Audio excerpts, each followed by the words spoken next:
Hi hello नमस्कार. नवा दिवस नवा ब्लॉग. चला आज सुरू झाले आमची दिवाळीची तयारी. आज सुरू झालेलं आहे लाडू बनवायचं काम. आलेली आहे माई मदतीसाठी. तुम्हाला पण माहिती आहे परम ते एकटीला करू पण देणार नाही आणि एकटीकडनं हे लाडूचं काम होणार पण नाही. त्याच्यामुळे दरवर्षी दिवाळीला ती येत असते. तर आता तिने घेतलेलं आहे डाळीचं पीठ भाजायला. का अर्धे लाडू करणार आहोत बेसनाचे आणि अर्धे करणार आहे आम्ही मैद्याचे. तर नक्की बघा की लाडू कसे बनवतोय, रेसिपी कशी आहे. तुमच्यासोबत लाडूची रेसिपी शेअर करणार आहे तर स्किप न करता पूर्ण व्हिडिओ बघा. आणि आज चेहरा पण जरा काळच दिसतोय असं वाटतंय मला. तयारीच नाही केलेली काहीच. कामच काम इतकं चाललेलं आहे ना. काल होतं दिवाळी शूट त्याच्यामुळे 12-12:30 होऊन गेले पूर्ण घर आवरत आणि त्यानंतर बनवायचं होतं हे लाडू. मग काहीच तयारी झालेली नाही. चला असंच ब्लॉग कंटिन्यू करा.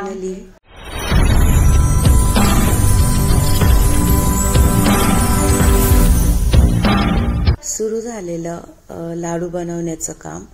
तर ऑलरेडी पहिले एकदा भाजल्या गेलं होतं. ब्लॉग शूट करायचाच राहून गेलेला आणि ब्लॉग स्टार्टही नाही झालेला. नंतर आठवलं की अरे ब्लॉगच स्टार्ट नाही केला.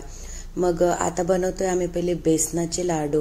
आणि जर तुम्हाला रेसिपी हवी असेल ना तर मी डिटेलमध्ये शेअर करेलच. पण सध्या आता तुम्हाला शॉर्टकटमध्येच मी रेसिपी दाखवणार आहे. बनवणार आहोत आम्ही 2 लाडू. एक म्हणजे रव्या मैद्याचे लाडू आणि दुसरं म्हणजे बेसनाचे लाडू. आता हे जे बेसन आहे एवढं सैल होईपर्यंत, असं खरपूस होईपर्यंत भाजून घ्यायचंय. तूप टाकलेलं मस्त असं गाईचं तूप आणलेलं आणि तूप आपल्या मर्जीनुसार टाकायचं आणि त्याच्यात बेसन टाकून ते पूर्ण खरपूस असं भाजून घ्यायचं. आणि जोवर त्याचं सैल होत नाही तोपर्यंत ते भाजत असायचं. ते झाल्यानंतर होता मैदा आणि मैद्याला पण सेम प्रोसेस.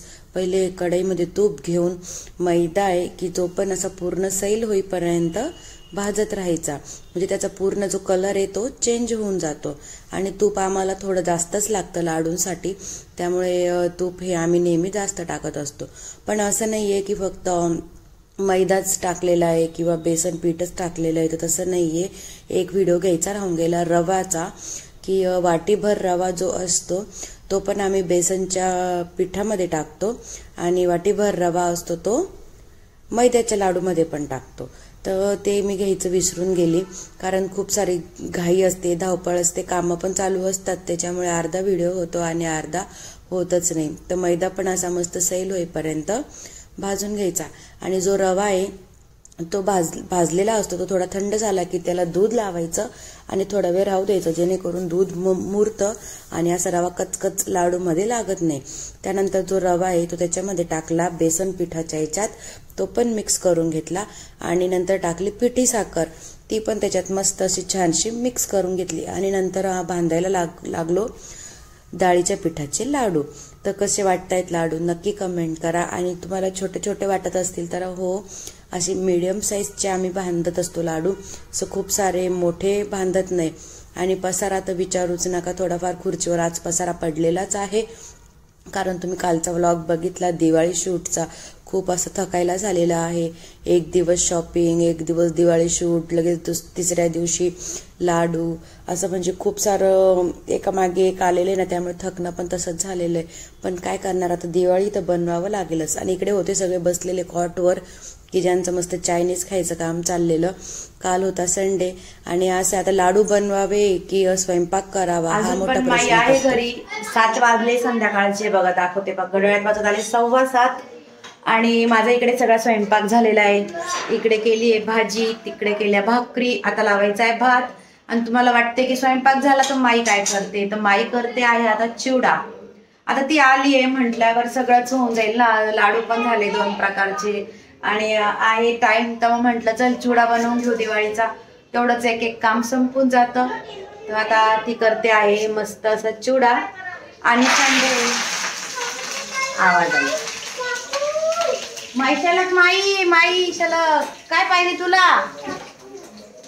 पमा? कैच्या हाताला लागून जाईल. बघ बघ बघ किती आगाऊ आहे बघ. बाई एवढं कसं बेकार आहे, परंतु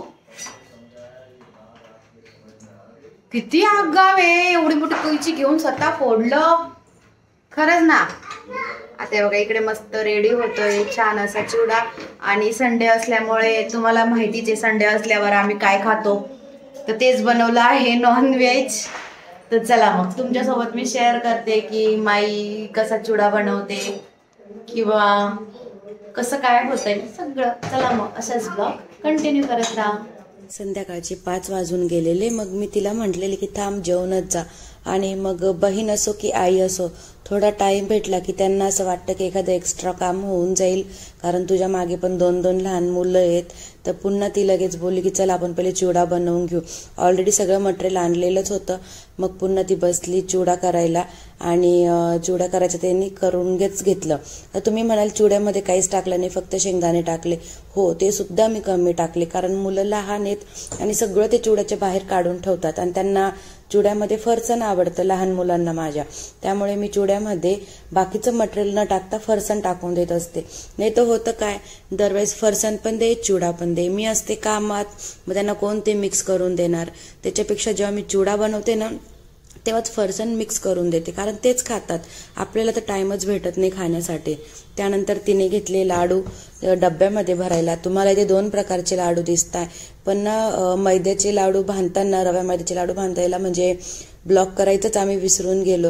मी सांगितलं ना तुम्हाला, एक तर कामात लागली तर काम होतंय, ब्लॉगचा विचार केला तर फक्त ब्लॉग होतंय, असंच काही होऊन जातं. आणि फक्त डाळीच्या पिठाचे लाडू बांधतानाचा व्हिडिओ घेतला गेला आणि रव्या मैद्याच्या लाडूची रेसिपी पण एवढी दाखवल्या गेलेली नाही आणि बांधताना पण दाखवलं गेलं नाही. डायरेक्ट तुम्हाला दिसतंय ते आम्ही डब्यात भरतोय. आणि त्यानंतर मुलं की ज्यांची मला मध्ये मध्ये चालूच होतं, चिवडा होता की त्यांना तो खायचा होता, सगळ्यांना मस्तपैकी पहिले चिवडा दिला. आणि त्यानंतर माई की जिचं काम एक साईड चाललेलंच होतं लाडू भरायचं. तिने एवढे सगळं माझ्यासाठी बनवलेले होते.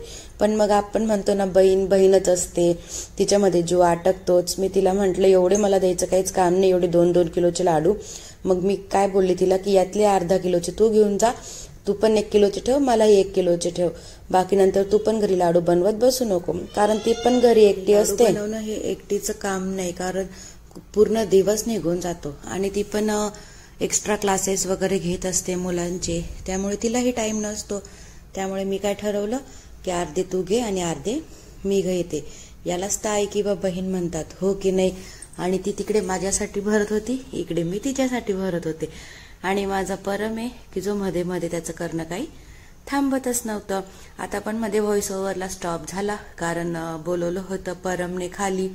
आणि मुलं असताना व्हॉइस ओव्हर करणं खूप सारं कठीण असतं. त्यांचा मध्ये मध्ये आवाज हा येतच असतो आणि पुन्हा ते स्टॉप करा, पुन्हा करा, खूप डिफिकल्ट होऊन जातंय. आणि अशा प्रकारे आमचे लाडू आहे की जे भरून झाले. मी तिला 2 प्रकारचे लाडू अर्धे अर्धे दिले आणि मी पण अर्धे घेतले. म्हणून आहे ना, असं म्हणतात की एक बहीण असावी, कारण मोठी बहीण जर असली ना, तिचं लहान बहिणीसाठी नेहमीच जीव गुंतत असतो. आणि तिला असं वाटतं की माझं नाही झालं ना चालेल, पण हिचं झालं पाहिजे, कारण हिची मुलं लहान लहान आहेत, माझ्या मुली मोठ्या आहेत, हिला मुलं त्रास देतात, माझ्या मुलींचं एवढं काही टेन्शन नाही, असं तिचं नेहमी डोक्यात चालू असतं. त्यामुळे कधी पण प्रत्येक वर्षी ती नाही तर मम्मी पहिले येणार आणि माझं करूच लागणार. मला आधी सांगतील की आम्ही येतोय, सामान आणून ठेव. पण ह्यावेळेस मम्मीने आलेली, कारण मम्मीला सुट्टी नव्हती आणि सिस्टर आलेली की तिने मला सगळी मदत केलेली. आणि माझा परम आहे की त्याला इतकं काम करायचं असतं आमच्यामध्ये, बापरे. त्याचं म्हणणं मीच चिवडा भरेल, मीच हे करेल. आणि त्याच्या माईविना पानच हालत नाही. काल इतका रडला तो माई जाताना. मग शेवटी त्याला म्हटलं की माई दिवाळीत येणार आहे, राहायला रडू नको. माझे मुलं आहेत ना की माझ्यापेक्षा तिच्याच अंगावर जास्त आहे. त्यांना ती जर असली ना तर मी नको सुद्धा आहे, त्यांना फक्त ती पाहिजे असते. आणि दोघं पोरांना खूप म्हणजे लगाव आहे तिच्याशी. त्यामुळे तिचं आणि पोरांचं चांगलं जमतं. आणि मुलांसाठी ती पहिले करायला येते, कारण तिला माहिती की हिच्या मुलांना लाडू हा प्रकार खूप आवडतो. कालच्या कालच पोरांनी इतके खाल्ले. आणि परमचं तर विचारूच नका, परमला लाडू म्हटलं ना ते जेवण करणार नाही, पण पहिले लाडू खाईल, अशा पमाय माझा. तर तुमच्याकडे पण सुरू झालंय का मला नक्की सांगा. आणि त्यानंतर संध्याकाळी आले शिवायचे पप्पा घरी. आणि शिवायचे पप्पा आले म्हटल्यावर मस्ती होणार नाही, फटाके होणार नाही असं तर अजिबात शक्य नाही. त्यांनी सुरू केले फटाके फोडायचे काम. आणि माझा शिव आहे की जो अजिबात फटाक्यांना घाबरत नाही. सगळे फटाके त्याने इतके छान फोडले, बापरे म्हटलं हे मुलगा एवढा कसा आगाऊ झालेला आहे. सुतळी बॉम्ब असू द्या किंवा रॉकेट असू द्या, त्याचं लावणार, त्याचं फोडणार, आपण फक्त लक्ष द्यायचं. आणि ती होती नंतर उन्नती की मी म्हटलं जा मुलींनो तुम्ही पण फोडा, ते शिवायला जेवढे फटाके असले तेवढे कमीच आहे. मग त्यानंतर पोरी पण फोडायला लागल्या आणि अशी काही मस्ती मस्त अशी घरात सुरू झाली. आणि आम्ही किती फटाके आणलेले ती शॉपिंगचा ब्लॉग आहे, तुमच्यासोबत अजून शेअर करायचा राहिलेलाच आहे. तुम्हाला उद्याच्या ब्लॉगमध्ये आमच्या साड्या, मुलांचे कपडे, फटाके ही सगळी शॉपिंग तुम्हाला बघायला भेटेल. इकडे आहे माझा परम की तो मस्त बसल्या बसल्या आपटी बॉम्ब फोडायचं काम चाललेलं.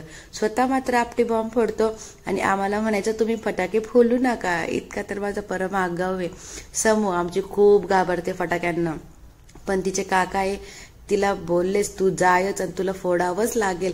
शेवटी समूने पण हिंमत केली आणि केली फटाके फोडायला. घाबरत असते, पण जर तिचे काका असले ना तर तिला घाबरणं विसरावंच लागेल, कारण काका आहे की जे सगळ्या मुलांना पुढे करतात आणि हिंमत देतातच की नाही फोडावंच लागेल. आणि त्यांच्या समोर कोणाचंच चालत नाही, पोरं पण बरोबर जातात आणि हिंमत करतात.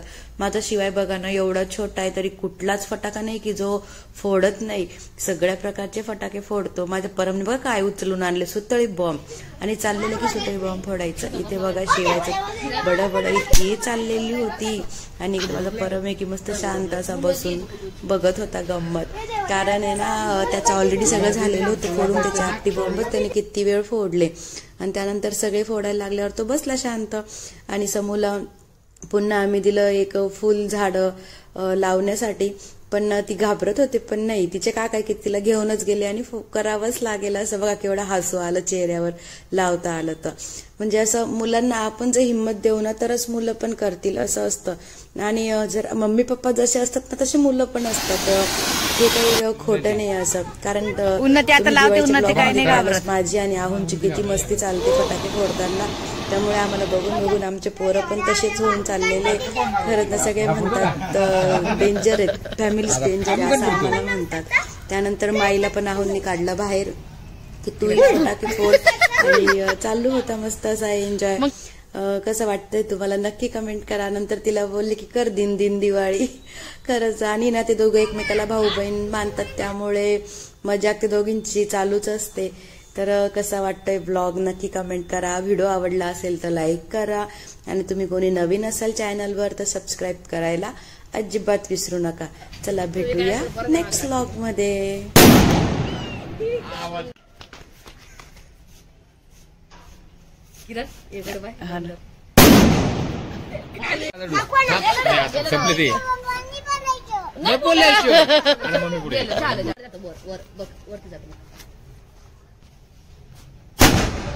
वर